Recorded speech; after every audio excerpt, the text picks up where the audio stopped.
Ladies and gentlemen, boys and girls, children of all ages, welcome to another episode of the most offensive podcast ever. I'm Slimmy V, and today I want to talk to you about something that is very sinful, something that us as humans should not be doing. That's right. As you see at the top of the screen, it says we need to stop coveting other people's things. Now, if you notice that word covet, it is in the 10 Commandments. Okay? It is hardly spoken about, and I think it is something that us humans on this earth have a hard time not doing. Now, I think for one, that is one of the most underrated sins of all time. Every other sin or those commandments that you look at that was given to Moses by God, every other one, people look at them, people understand them, people, okay. But this one, I think we need to stop this. Now, covet, like what does it mean? And what is the pronunciation? Covet. You heard that? Covet. Okay. Now, let's get into the definition. Okay, the Hebrew translated covet is shamed, which is commonly translated into English as covet. Okay, it stands for lust or a strong desire. What are examples of that? Covet is defined as to strongly want something that someone else has. And an example of covet is to dream of owning a car that your neighbor has in the driveway. That is a sin. To lust over or to have a strong desire for something that someone else has.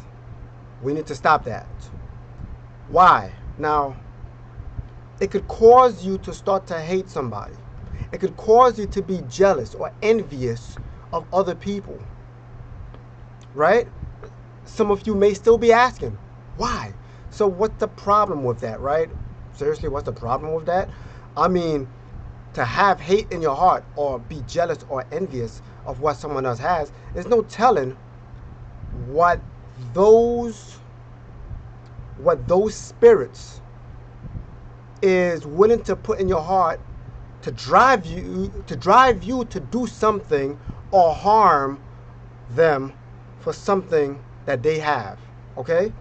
Now, let me talk about coveting maybe your neighbor's. Remember, the Bible strictly says, thou shalt not covet your neighbor's oxen, house, wife, car, whatever it is, right? Let's start with car and house. You should not desire what someone else has as it pertains when I'm talking about car or I'm talking about a house. Why? Number one, you don't know how much overtime that they put in to save up, okay, to get that car or that house. You don't know the sacrifice that it took for them to attain a house and a car. You don't know the energy that was expanded or spent in order to get to where they're at. And when they do have those things and you want those things, you don't know what they're going through with those things. The amount of bills that they have to pay monthly, the gas that you got to put in the car, the maintenance that you have to put into the vehicle in order for it to work on a daily basis. As it pertains with the house, you don't know their taxes that they're paying, the mortgage, the monthly mortgage that they have to pay. You don't know the amount of damages that goes on in the house, the roof, the electricity, the gas, right? All of those things. You don't know what goes on in the house, yet you desire for it. But do you desire what comes with it? See, that's the thing. Some of you look at your friends. You covet your friend's husband or wife. You want what they have. But you don't know the headaches that's going on within that marriage. But you want to get married just like them. You don't know how many years that they spent together to make that decision to be together. But yet you want what they want. You're not going through the headache that they're going through day after day after day after night with this same person. You don't know the acceptance of the other person, that they had to just accept their mess in order to make that thing work. But yet you want what they have. You desire your boss's job or his position or your supervisor's position, not knowing how much work goes into that position. But yet you want the money that they have. You yearn for it. You wish for it. You hope for it. But are you willing to do the work that they do in order for you to have that position? See, this is why it's a sin, because you in essence undervalue what others may have put into it to get what they got or to get what they have. You just want it without the hard work, without the planning, without the sacrifice. You want it, but it's not fair because you don't know what they went through. Another one could be children. You desire to have children just like this person. But you don't know children are an extension of the parents. When pain happened with the children, it's not only with the children, it's with the parents. Are you willing to take that on?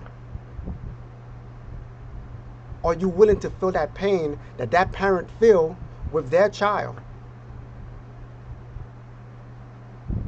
But you want it. And I'm not saying it's a bad thing to want that. I think it's a great thing. But just know what comes with it.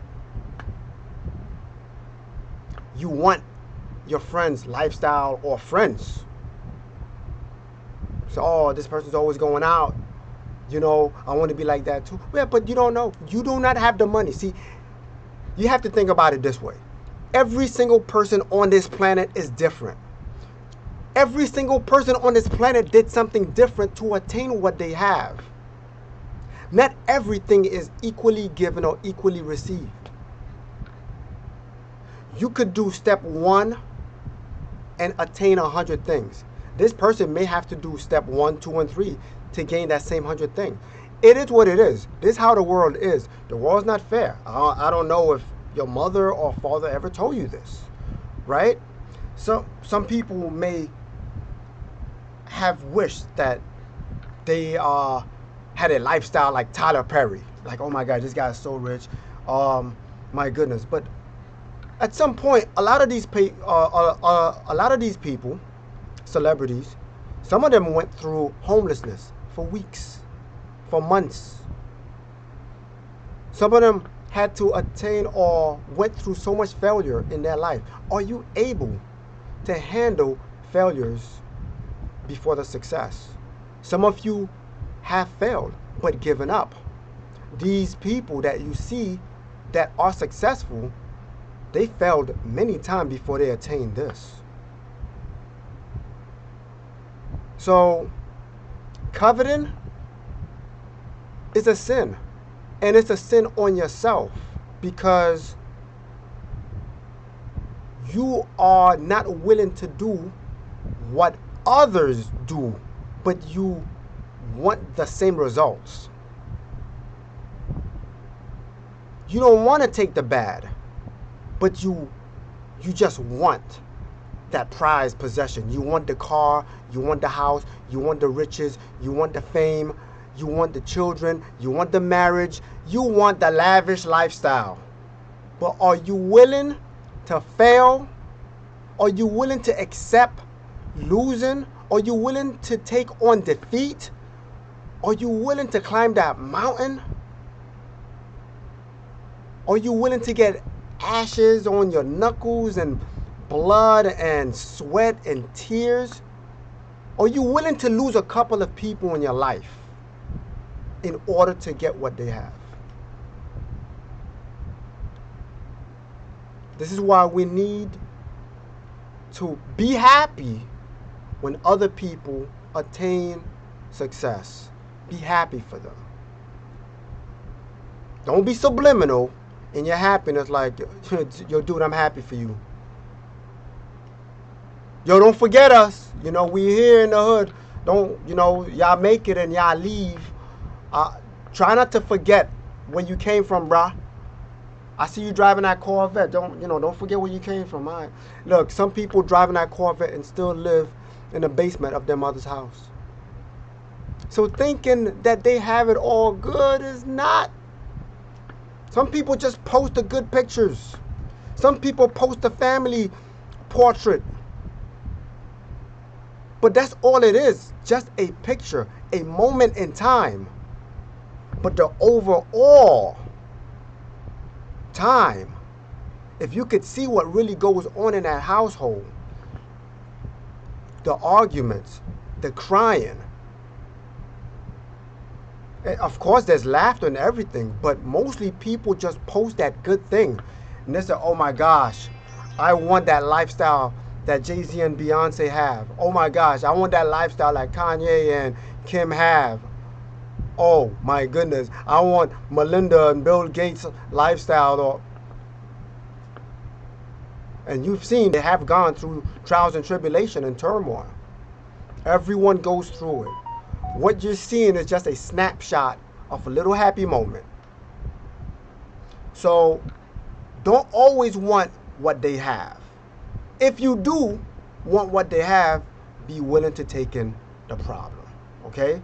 But at the end of this, we need to stop coveting other people's things. Because at the end, you just don't know how hard they work, the sacrifices that they've made, the amount of failures that they had to endure in order to get what they have.